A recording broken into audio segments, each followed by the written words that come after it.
दोस्तों, भारत और इंग्लैंड के बीच बर्मिंघम के एडबेस्टन मैदान खेला गया तीसरा और निर्णायक वनडे मुकाबला ऐसा रहा जिसमें हर कुछ ओवर बाद कहानी बदलती रही। कभी लगा भारत पूरी तरह मैच पर कब्जा जमा चुका है, तो कभी इंग्लैंड वापसी की कोशिश करता दिखा।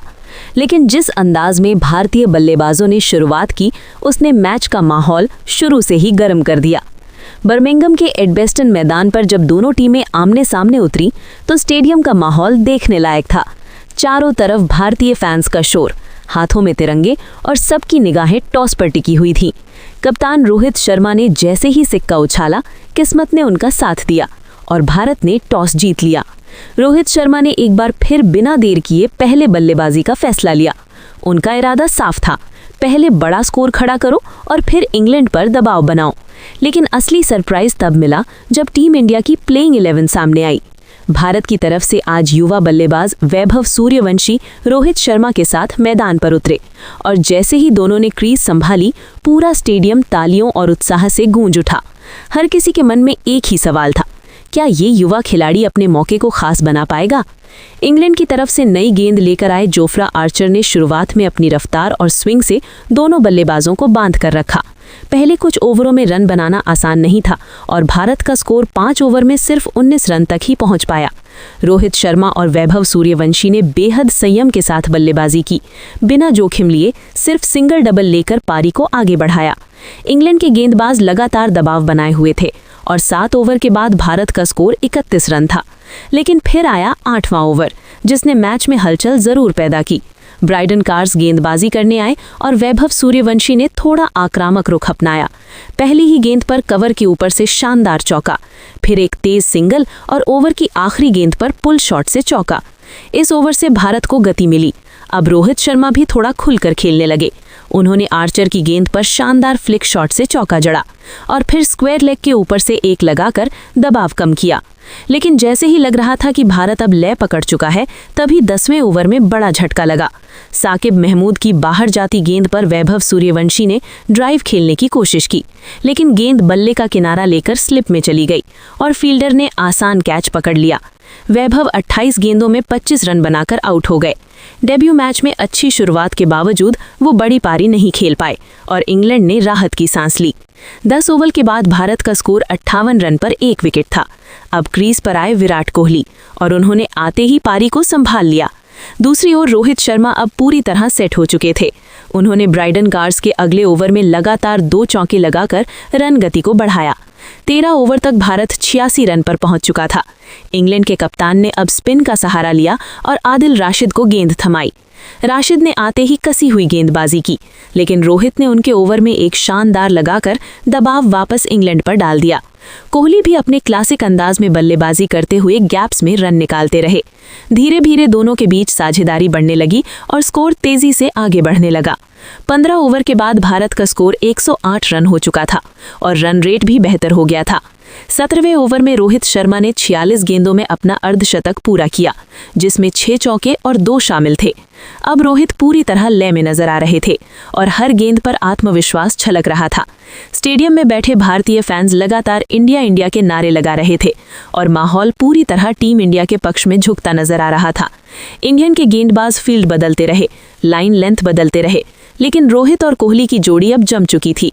डगआउट में बैठे खिलाड़ी भी संतुष्ट नजर आ रहे थे और हर अच्छे शॉट पर तालियां बजा रहे थे। और दोस्तों, यही वो मोड़ था जहां भारत ने शुरुआती झटके के बाद खुद को संभाल लिया था। लेकिन मैच अभी पूरी तरह खुला हुआ था और यहीं से कहानी ने एक नया मोड़ लेना शुरू किया। 19वें ओवर में आखिरकार इंग्लैंड को सफलता मिल ही गई और इस बार मुकाबले का रुख थोड़ा बदलता हुआ नजर आया। गेंदबाज थे जेकब बेथल, जिन्होंने चतुराई से गति कम की और रोहित शर्मा को फंसाने की कोशिश की। रोहित ने लॉन्ग ऑन के ऊपर से बड़ा शॉट खेलने का इरादा किया, लेकिन टाइमिंग पूरी तरह से बिगड़ गई और गेंद हवा में लटक गई। फील्डर ने बिना कोई गलती किए कैच लपक लिया। भारत को बड़ा झटका लगा और कप्तान रोहित शर्मा 60 गेंदों में 72 रन बनाकर पवेलियन लौट गए। उनकी इस शानदार पारी में 8 चौके और 2 शामिल थे। आउट होने के बाद पूरे स्टेडियम ने खड़े होकर उनका स्वागत किया, क्योंकि उन्होंने टीम को मुश्किल शुरुआत से निकालकर मजबूत स्थिति में पहुंचाया था। उस समय भारत का स्कोर 19 ओवर में 134 रन था। 20 ओवर पूरे होते होते भारत 140 रन पर 2 विकेट खो चुका था और रन रेट करीब 7 के आसपास बना हुआ था। वैभव सूर्यवंशी पहले ही 25 रन बनाकर आउट हो चुके थे। ऐसे में अब पूरी जिम्मेदारी विराट कोहली के कंधों पर थी। कोहली ने आते ही अपने क्लासिक अंदाज में पारी को संभालना शुरू किया। उनके साथ क्रीज पर मौजूद थे श्रेयस अय्यर, जिन्होंने शुरुआत से ही सकारात्मक इरादा दिखाया।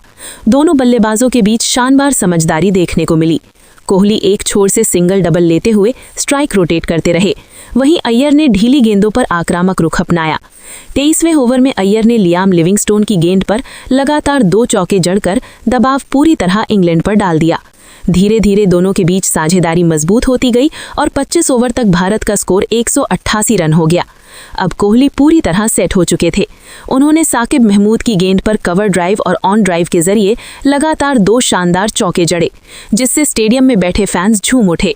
दूसरी ओर अय्यर ने भी स्पिन के खिलाफ बेहतरीन फुटवर्क दिखाया और आदिल राशिद को 1 ओवर में 2 जड़ दिए। 28वें ओवर तक भारत ने 220 रन का आंकड़ा पार कर लिया था और अब टीम बड़े स्कोर की ओर बढ़ती नजर आ रही थी। लेकिन इसी बीच इंग्लैंड ने एक बार फिर वापसी की। आदिल राशिद ने अपनी चालाक गेंदबाजी से कोहली को चकमा दे दिया। एक फ्लाइटेड गेंद पर कोहली आगे बढ़े, लेकिन गेंद टर्न होकर बल्ले का किनारा ले गई और सीधे विकेट कीपर के हाथों में चली गई। कोहली 48 रन बनाकर आउट हो गए। अब भारत का स्कोर 29 ओवर में 232 रन पर 3 विकेट था। ऐसे में क्रीज पर आए केएल राहुल, जिन्होंने शुरुआत में थोड़ा समय लिया और फिर अपनी लय पकड़नी शुरू की। दूसरी ओर श्रेयस अय्यर अब पूरी तरह आक्रामक हो चुके थे। उन्होंने ब्राइडन कार्स के 1 ओवर में चौका और छा लगाकर रन गति को फिर से तेज कर दिया। 32वें ओवर के बाद भारत 258 रन तक पहुंच चुका था और रन रेट फिर से बढ़ने लगा था। अय्यर ने 35वें ओवर में अपना अर्धशतक पूरा किया, 55 गेंदों में 63 रन। इसके बाद उन्होंने गियर और बदल दिया। लिविंगस्टोन और राशिद दोनों को उन्होंने जमकर निशाना बनाया। 40 ओवर तक भारत का स्कोर 310 रन हो चुका था। अब आखिरी 10 ओवर बाकी थे और यहीं से मैच का सबसे रोमांचक हिस्सा शुरू हुआ। अय्यर और राहुल दोनों ने मिलकर इंग्लैंड के गेंदबाजों पर हमला बोल दिया। आर्चर की तेज गेंदों पर भी अय्यर पीछे नहीं हटे और 1 ओवर में 2 शानदार छांजड़ दिए। केएल राहुल ने भी अपना हाथ खोलना शुरू कर दिया। उन्होंने साकिब महमूद के ओवर में लगातार 3 चौके लगाकर टीम को मजबूत स्थिति में पहुंचा दिया। दोनों बल्लेबाजों के बीच तेजी से रन बनने लगे और फील्डर सिर्फ गेंद उठाते नजर आए। 45 ओवर तक भारत का स्कोर 352 रन हो चुका था और अब 380 का आंकड़ा भी छोटा लगने लगा था। अय्यर ने शानदार बल्लेबाजी करते हुए 84 गेंदों में अपना शतक पूरा किया। ये उनकी एक क्लासिक और आक्रामक पारी थी, जिसमें टाइमिंग और पावर दोनों का बेहतरीन मिश्रण देखने को मिला। आखिरी ओवरों में भारत ने तेजी से रन बटोरे। राहुल ने 42 गेंदों में 63 रन की नाबाद पारी खेली, जिसमें 6 चौके और 2 शामिल थे। वहीं अय्यर 108 रन बनाकर अंत तक डटे रहे। अंततः 50 ओवर पूरे होने पर भारत ने 6 विकेट के नुकसान पर 388 रन का विशाल स्कोर खड़ा कर दिया। ये एक संतुलित और रणनीतिक बल्लेबाजी प्रदर्शन था, जिसमें शुरुआत में संभल कर खेला गया, बीच के ओवरों में साझेदारी बनाई गई और अंत में विस्फोटक अंदाज में फिनिश किया गया। अब इंग्लैंड के सामने एक पहाड़ जैसा लक्ष्य खड़ा था और मुकाबला पूरी तरह हाई वोल्टेज मोड पर पहुंच गया था। 389 रनों का लक्ष्य बड़ा था, लेकिन इंग्लैंड की बल्लेबाजी लाइनअप भी कम खतरनाक नहीं थी और इसी वजह से शुरुआत से ही मुकाबला रोमांचक नजर आने लगा था। इंग्लैंड की ओर से ओपनिंग करने उतरे बेन डकेट और फील्ड साल्ट और इस बार दोनों ने आते ही आक्रामक तेवर दिखाए। सामने थे भारत की युवा तेज गेंदबाज हर्षित राणा, लेकिन पहले ही ओवर में साल्ट ने शानदार कवर ड्राइव लगाकर चौका जड़ दिया। दूसरे ओवर में मोहम्मद शमी पर भी दबाव बनाया गया, जहां डकेट ने बैक टू बैक 2 चौके लगाकर इंग्लैंड को तेज शुरुआत दिलाई। 4 ओवर में ही स्कोर 36 रन तक पहुंच गया था और लग रहा था कि इंग्लैंड बिना किसी डर के लक्ष्य का पीछा करेगा। लेकिन 5वें ओवर में भारत को पहली सफलता मिली। हर्षित राणा ने अपनी गति और उछाल से साल्ट को फंसाया।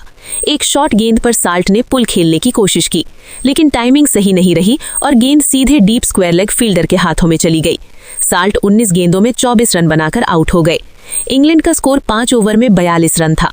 इसके बाद क्रीज पर आए जो रूट, लेकिन इस बार वो ज्यादा देर टिक नहीं सके। मोहम्मद शमी ने अपनी क्लास दिखाते हुए एक खतरनाक इन स्विंगर डाली, जो सीधे स्टंप से टकराई। रूट सिर्फ 13 रन बनाकर आउट हो गए। इंग्लैंड को दूसरा झटका 8 ओवर में 58 रन पर लगा। अब कप्तान हैरी ब्रुक क्रीज पर आए और उन्होंने बेन डकेट के साथ मिलकर पारी को संभालने की कोशिश की। दोनों बल्लेबाजों ने समझदारी से खेलते हुए सिंगल डबल के साथ साथ खराब गेंदों पर चौके लगाए। 14 ओवर तक इंग्लैंड 112 रन तक पहुंच गया था और मुकाबला फिर से संतुलन में नजर आने लगा था। लेकिन 16वें ओवर में भारत को एक और सफलता मिली। हर्षित राणा ने शानदार लाइन लेंथ पर गेंद डालते हुए ब्रुक को फंसाया।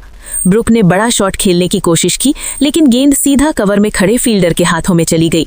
ब्रुक 34 रन बनाकर आउट हो गए। अब इंग्लैंड का स्कोर 128 रन पर 3 विकेट हो गया था। अब सारी उम्मीदें बेन डकेट और जोस बटलर पर टिकी हुई थीं। दोनों ने मिलकर रन गति को बनाए रखा और 20 ओवर के बाद इंग्लैंड 162 रन तक पहुंच गया। डकेट ने 54 गेंदों में अपना अर्धशतक पूरा किया और काफी आत्मविश्वास में नजर आ रहे थे। तभी कप्तान रोहित शर्मा ने बड़ा दाव खेला और कुलदीप यादव को गेंद थमाई। कुलदीप ने आते ही मैच का रुख बदल दिया। उनकी गुगली को पढ़ने में डकेट पूरी तरह चूक गए और केएल राहुल ने तेजी से स्टंपिंग कर दी। डकेट 70 रन बनाकर पवेलियन लौट गए। इसके बाद इंग्लैंड की पारी लड़खड़ा गई। कुलदीप यादव ने अगले ही ओवर में जेकब बेथल को एलबीडब्ल्यू आउट कर दिया। वहीं दूसरी ओर रविंद्र जडेजा ने लियाम लिविंगस्टोन को 22 रन पर क्लीन बोल्ड कर दिया। अचानक